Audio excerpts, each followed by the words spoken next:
Come see this thing 1569, Revising Indoctrination, Eyeing CIA Activities, Africa Isn't a State. This is a series where I summarize rantatonne posts made up of at least 3 things I have read, seen, or heard. First question, what does this have to do with teaching academics? People have diverse incentives. There could be a situation where I want a particular X and I see somebody providing the X. I shouldn't just assume that we equally value that X. In fact, in an actual trade situation, they need to value that X a bit less than I do in order I can trade and have something with them. But that's neither here nor there.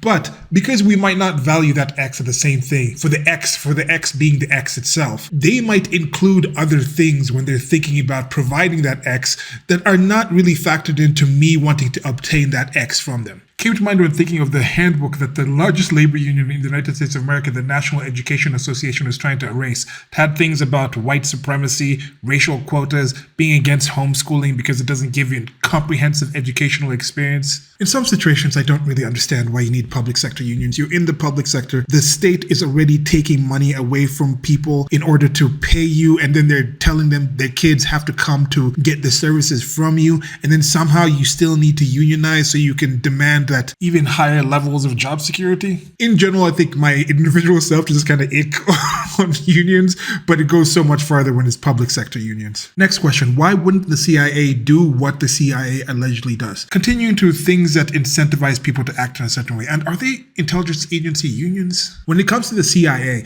and other intelligence agencies, it's from a system, a state where you say, these are politicians, we elect them there knowing they lie to us, they're supposed to lie to us, we don't want to face the truth. We want these people to handle the hard things in life and let us live our life. That is what a lot of people start to think of. So ostensibly, if you have a system like that, they will have certain agencies and agents that do involve themselves in subterfuge. It's one of the things in the States where it's straightforward. You hear about the CIA, you see the things that it's doing, you're like, yeah, I expected it to be doing exactly that. It's not like when you go to the schooling system and you see what's happening and they're like, why is this going on? Why aren't they actually focused on educating the kids? Or you go to like something like with a bank, you're like, why are they not actually doing this situation where they can have a better monetary system? When it comes to something like the CIA in the United States of America, it's like, yes, of course, you start an agency and you give it the power and ability to do what it does. It's going to be doing what it do right now. You just let it do what it do.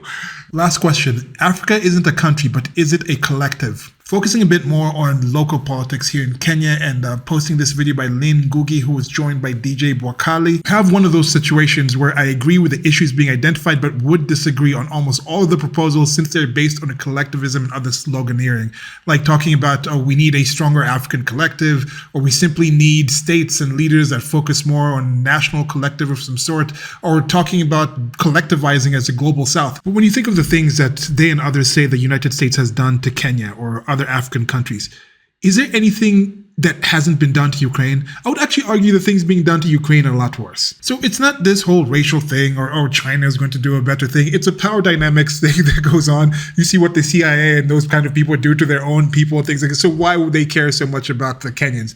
I think it's more just about working towards increased individual liberty, self-ownership, and strengthening the private property rights. You can miss me this whole Africans for the Africans thing, because when it comes down to it, we are all humans. Bad people exist.